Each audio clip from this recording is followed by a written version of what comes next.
It is shortly before 6 a.m. on January 26, 2023. The temperature in the Blue Mountains of Ontario, Canada, is absolutely freezing.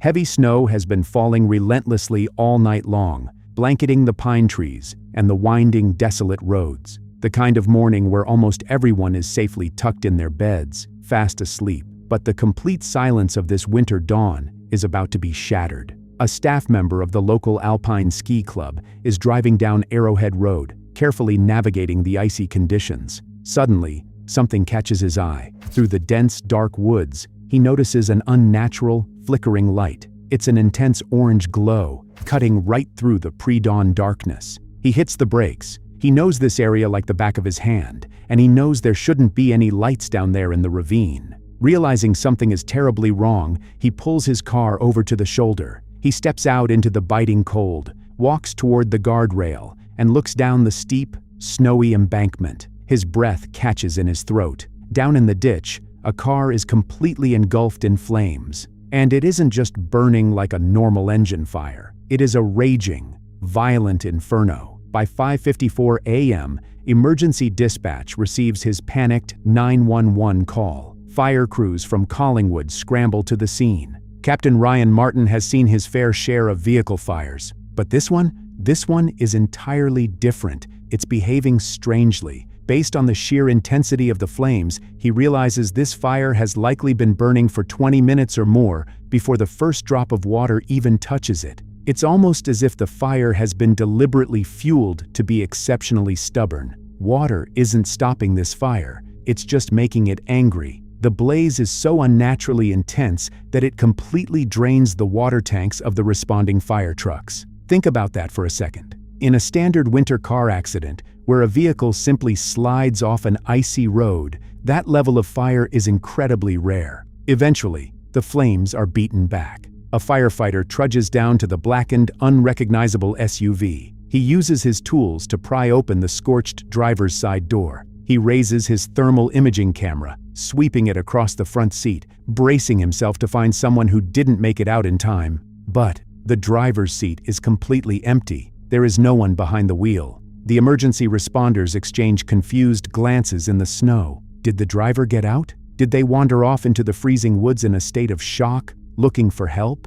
It isn't until the vehicle is fully cooled and investigators look closer at the dark remnants of the interior that the horrific truth reveals itself. Crumpled down deep into the passenger side footwell, completely out of sight from the driver's seat, they make a devastating discovery: the remains of a woman. Her name was Ashley Milnes Schwalm. She was just 40 years old, a mother of 2 beautiful children, a talented interior designer. At first glance, it looked like a devastating, heartbreaking winter tragedy. A busy mother goes out for an early morning drive, hits a patch of black ice, and meets a tragic fate in the freezing dark. But the investigators standing in the snow couldn't shake the feeling that the pieces of this puzzle didn't fit. Why was the driver's seat empty? Why was she in the footwell? And why was the fire burning so intensely, as if an accelerant had been used? They didn't know it yet, but they weren't looking at a tragic accident. They were looking at a crime scene, a scene staged with cold, calculated, and deeply sinister precision.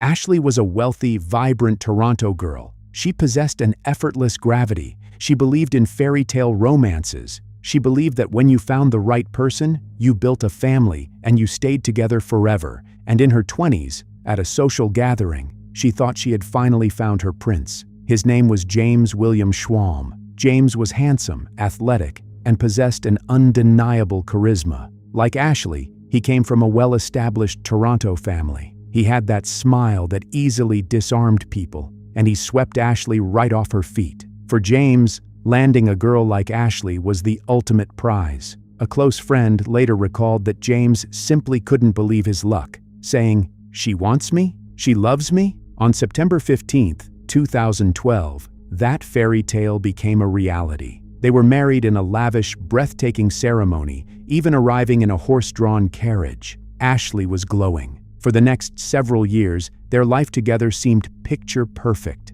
To the outside world, they were the ultimate power couple. Friends even referred to them as the $1 million family. They welcomed 2 beautiful children into the world. Ashley built a successful career as an interior designer. James, meanwhile, was building a reputation as a local hero. He was an ultra-fit firefighter, eventually earning a promotion to platoon captain. He was exactly what you picture when you think of a first responder: strong, capable, the kind of guy who would run into a burning building for a stranger. By 2018, the family moved into a beautiful neighborhood in Collingwood, right in the heart of ski country. James was incredibly active on social media. If you looked at his pages, you'd see updates about home renovations, photos of himself in his firefighter gear, and pictures of their beautiful, smiling family standing proudly in front of a bright red fire truck. It was the perfect dream. But as we see so often in the true crime community, social media is nothing but a carefully curated filter. It only shows exactly what the author wants you to see. It hides the shadows. And inside that house, behind the closed doors of that beautiful Collingwood home, the shadows were growing very, very dark. The man the community viewed as a savior was slowly, methodically building a cage around his princess, and he was pulling the strings so quietly that almost no one noticed, until it was far too late. From the outside looking in, the Schwalm family had absolutely everything. But the reality of a marriage is rarely found in the smiling photographs we post for the world to see. The truth of a relationship is found in the quiet moments, in the daily routines, in the rules. And in the Schwalm household, the rules were entirely, uncompromisingly dictated by James. When the couple moved 2 hours north from Toronto to Collingwood, it was framed to their friends as a fresh start. But practically speaking, this move served a far more sinister purpose. It fundamentally altered the power dynamic of their entire relationship. Ashley's entire support system, her father, her sisters, her close friends, was anchored in Toronto. By moving her to Collingwood, James effectively cut Ashley off from the people who grounded her. He severed her lifeline, and she was often left entirely alone in that isolation. Because James worked as a platoon captain, his demanding schedule meant he was away from home 3 to 4 nights every single week. This left Ashley stranded in the snow, managing the exhausting demands of raising 2 young children almost entirely on her own. But the isolation James imposed wasn't just physical. It was deeply, terrifyingly psychological. As a firefighter, James was obsessed with his physical fitness. He maintained a strict, rigid diet to keep his physique in peak condition. Now, taking care of your body is one thing, but James didn't just control his own body. He demanded absolute, unquestionable control over Ashley's as well. He required his wife to follow his extreme dietary regimen. The family refrigerator was stocked precisely to James's strict specifications, featuring seemingly endless containers of his lean turkey chili. And that was it. Nothing else was allowed. The control was so absolute and so bizarre that when Ashley's friends would come up from Toronto to visit for the weekend, they actually had to bring their own groceries just to have something normal to eat. Imagine going to your best friend's house and having to smuggle in snacks. But those groceries wouldn't last long. Friends later recalled that the food they brought into the house would mysteriously disappear. James would quietly take the food his wife's guests had brought and throw it straight into the trash. Why? Simply because it didn't fit his approved meal plan. Think about what it takes to do that, to look at the food your wife's friends bought and throw it in the garbage, just to prove that you hold total authority over what is consumed under your roof. It is a massive, terrifying red flag.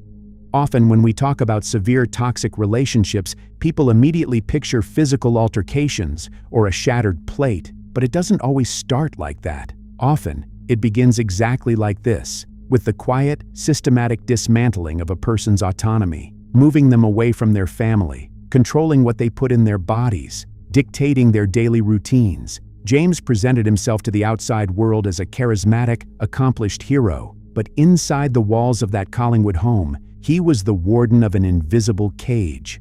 By 2022, the loneliness, the isolation, and the suffocating control began to take a heavy toll. Ashley was feeling profoundly disconnected, both from her old life and from her husband. Desperate to be seen and to feel some sense of agency in a life meticulously managed by someone else, she made a choice that would inadvertently set the stage for her own tragic downfall. She engaged in a brief, extramarital affair. The man she was seeing was her boss at a Port Carling-based company. It was a secret she kept hidden, a desperate escape from the suffocating reality of her home life. But secrets of that magnitude rarely stay buried. The affair was discovered, but it wasn't discovered by James. It was discovered by the boss's wife. And this woman was not about to let the infidelity quietly fade away. In the late fall of 2022, Ashley traveled to the Bahamas to celebrate her 40th birthday. She was surrounded by the turquoise waters of the Caribbean, trying to enjoy a major milestone. And then, her cell phone rang. It was her boss's wife. And she wasn't calling to talk things out. She delivered a stark, non-negotiable ultimatum. You have exactly 2 hours to call James and tell him about the affair. If you don't do it, I will call him and tell him myself. The clock was ticking. Backed into a corner, thousands of miles from home, Ashley picked up the phone. She called James, and she confessed. Usually, when a foundation of trust is shattered like that, a marriage either explodes into a messy divorce or both parties commit to the painful work of repairing the damage. Surprisingly, James didn't file for divorce. Instead, he agreed to go to marriage counseling. To the outside world, it looked like James was choosing the noble path, the hero firefighter, swallowing his pride, willing to forgive his wife and put his family back together. But it was all an act. While Ashley was sitting in therapy sessions, pouring her heart out and genuinely trying to fix her broken family, James was living a completely parallel life. He wasn't working on the marriage, he was working on his exit strategy, and his new romantic interest was almost impossible to believe. The man who was playing the noble, forgiving husband in therapy was secretly sleeping with the exact same woman who had exposed the affair. Let that sink in for a second. James started dating the ex-wife of Ashley's boss, the very woman who had made that threatening phone call to the Bahamas. This wasn't just a romance. It was a dark, twisted symbiosis of two vengeful people. Just 10 days before that fiery night in the ravine, James officially confessed his deep romantic feelings to this woman. And 5 days later, on January 21st, 2023, he sent her a message. He said he was, quote, going to do what would make him happy. To anyone else, that sounds like a man preparing to hand his wife divorce papers. But James Schwalm had no intention of walking away empty-handed. Why didn't James just get a divorce? I mean, think about it. He had the perfect excuse. His wife had cheated on him. He could have walked into any lawyer's office in Ontario, filed the paperwork, and walked out as a single man, playing the role of the tragic victim, free to pursue his new relationship. But you have to remember who we are dealing with. James was a man who measured everything. He measured his food. He measured his fitness. He measured every aspect of his wife's life. And as the marriage crumbled, he started measuring his money. For 2 weeks leading up to that fatal night in January, James practically lived on his computer. He was obsessively researching the mechanics of a breakup. He looked deeply into the division of assets, realizing with mounting dread that if he divorced his wife, he would legally have to hand over half the value of their beautiful Collingwood home. He would have to split his firefighter pension. He would lose half of his savings. To a narcissist, completely obsessed with control and image, handing over half his empire to the woman who had betrayed him was simply unacceptable. It was a financial loss he fundamentally refused to bear. But there was another number hovering in the background of his mind, a much, much larger number. At the time, Ashley had 2 life insurance policies in place. While their kids would receive $250,000, James was set to get $1 million if Ashley passed away. Suddenly, for a man who measured everything, the math became terrifyingly simple. Divorce meant losing half of his wealth, paying thousands in monthly alimony, sharing custody of his children, and navigating a messy public separation where he lost his perfect image. But what if there was a sudden, tragic accident? Becoming a grieving widower meant he kept the house. He kept his full pension. He kept full custody of the kids. He got to keep playing the role of the tragic, beloved local hero. And on top of all that, he would receive a tax-free $1 million payout to start his brand new, happy life with his new girlfriend. With his dark goal firmly established, James shifted his internet research from family law to forensic science. His search history from those 2 weeks reads like a step-by-step blueprint for the unthinkable. He began researching car fires. He wanted to know exactly how long they burn, what makes them burn hotter. and what specific factors make them difficult for emergency crews to extinguish. He was a fire captain. He already knew the basics of how fires worked, but he needed to know exactly how a staged fire would look to an expert arson investigator. Then, knowing full well that his digital footprint was highly damning, he started searching for ways to cover his tracks. He typed into the search bar, "Can deleted search histories be recovered from iPhones?" He was literally trying to figure out if he could scrub his brain from the internet before the police came looking. But James's preparations weren't limited to a keyboard in a dark room. He was arrogant and bold enough to take his research into the real world. During a social gathering shortly before that fatal night, James found himself casually chatting with a medical doctor. In the middle of a totally normal conversation, James looked at the medical professional and asked, "Could you really end a person's life by snapping their neck, like in a Steven Seagal movie?" He also confided in a close friend around the exact same time, expressing deep anxiety about the financial consequences of a divorce. "I need you to understand this." James wasn't acting in a blind rage. He wasn't a man pushed to the absolute edge who just snapped in the heat of an argument. He was a man holding a mental clipboard, checking off boxes, assessing his options, planning the precise details of his dark scheme, choosing the location for the crash. He was going to carry out the ultimate betrayal and make it look like a tragic winter accident. All he needed was the perfect opportunity. And on the freezing night of January 25th, 2023, that opportunity finally arrived. A few hours after the burning car is discovered in the ravine, police officers knock on the front door of the beautiful Collingwood home. They deliver the devastating news. James drops seamlessly into his role. He plays the devastated, weeping husband flawlessly. When detectives ask him about the morning's timeline, he has a rehearsed answer ready. He claims Ashley went for an early morning hike in the snow while he stayed behind to walk the family dog, Rocco. To back up his story, he shows them a text he received from Ashley's phone. It reads, "I'm having sudden vertigo on the hike. I'm heading home." It sounds highly plausible. A tragic accident caused by a dizzy spell on an icy road. But the moment investigators started poking at James's story, the entire facade began to crumble. Let's start with the dog walk. Detectives pulled security camera footage from every house along the route. They found footage of James walking the dog on previous days, but on the morning of January 26th, James wasn't on a single camera. He was a complete ghost. James's alibi was an absolute lie. Then came the scientific proof. Because of the unnatural fire, the entire blackened husk of the car was transported, completely untouched, to a forensic lab in Toronto. Medical examiners performed a forensic analysis of Ashley's remains, checking for signs of smoke inhalation, a standard indicator of being present during an active fire. The results were absolutely clear. Scientifically, this meant only one thing: Ashley was not breathing when the fire started. The official cause of her passing was confirmed as severe physical trauma. The investigation officially pivoted to foul play, and as forensic scientists meticulously sifted through the wet, blackened ash inside the car, they found something else. Something that had miraculously survived the intense heat of the inferno. Deep in the melted debris, they found a metal Zippo lighter, and it wasn't just a generic lighter. Engraved right onto the metal casing were 3 letters: JWS, James William Schwalm.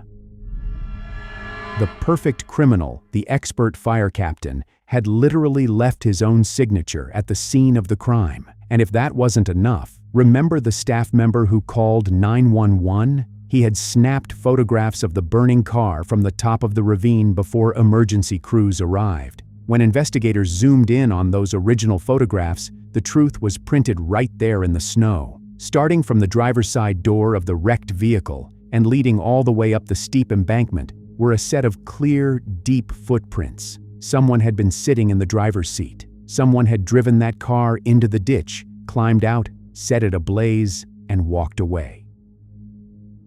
With the physical evidence locked in, the terrifying reality of what James had done was finally clear. There was no sudden accident. There was no vertigo. To understand the pure, unadulterated, dark nature of James Schwalm, we have to look at what actually happened inside that house before the fire was lit. It all comes down to the evening of January 25th, 2023. Inside the beautiful Collingwood home, the tension that had been simmering for months finally reached a boiling point. A deeply aggressive argument broke out between James and Ashley. It was so loud that it woke up their 9-year-old son in his bedroom. I want you to imagine being a 9-year-old boy. The house is completely dark. The only sound is your parents shouting at each other. You know something is terribly wrong. You can hear the pure desperation in your mother's voice. You creep out of your room and stand in the hallway. Ashley saw her son. In a desperate plea, sensing that she was in grave danger, she looked at her little boy and asked him to go get her cell phone. She needed someone to save her. But before the boy could help his mother, a shadow blocked his path. It was his father. Towering over his 9-year-old son, James coldly ordered him to go back to his bedroom. The child, powerless, confused, and deeply shaken, did exactly what his father told him to do. He went back into his room, and the door closed. And that was the last time he ever heard his mother's voice. The argument continued deep into the night, and then, at approximately 3 o'clock in the morning, the shouting stopped. Inside the home they had built together, just steps away from the bedrooms where his children were sleeping, James Schwalm committed the ultimate, unthinkable act. Without hesitation, he ended Ashley's life. He didn't panic. He didn't call 911 to confess what he had done in a moment of supposed rage. Because remember, this wasn't a sudden loss of control. This was the execution of a deeply researched plan. As a fire captain, James was highly trained to operate in crisis situations. He was trained to save lives. But on this night, he used every ounce of that specialized training to cover up his dark actions. He methodically changed Ashley's clothes into hiking gear to match his fake narrative. He carried her out to the garage and placed her deep into the passenger side footwell of her SUV, completely out of sight. Then, James pulled out Ashley's cell phone and texted his own phone, creating that digital alibi about vertigo. As the pre-dawn hours ticked by, James grabbed a container of gasoline.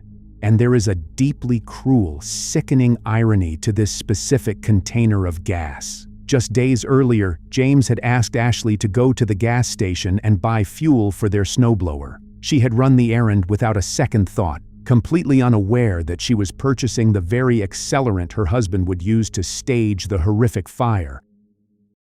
James got into the driver's seat. He drove through the heavy snow until he reached the desolate ravine. He intentionally drove the car over the edge, riding it as it crashed down into the snowy ditch. At the bottom of the ravine, he climbed out of the driver's seat, doused the interior of the car with the fuel she had bought for him, and tossed his engraved Zippo lighter inside. James embarked on a hike near the scene of the crime and picked up his mother's car that he had asked her to place in a parking lot the day before. He drove the car to another parking lot close to their home and continued on as normal before the police caught up with him.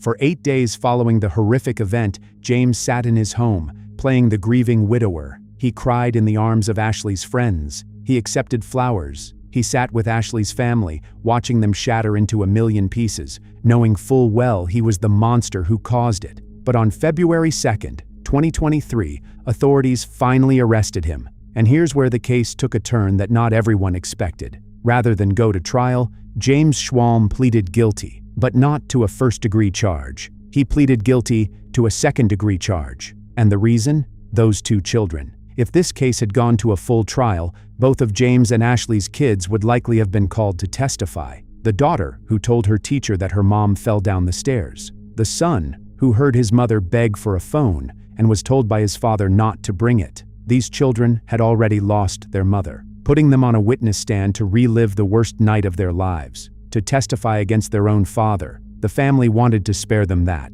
Ashley's sister Lindsay and the rest of the family made the agonizing decision that protecting those kids was more important than pushing for a maximum-level conviction. And honestly, I think most of us can understand that calculus, even if it's painful.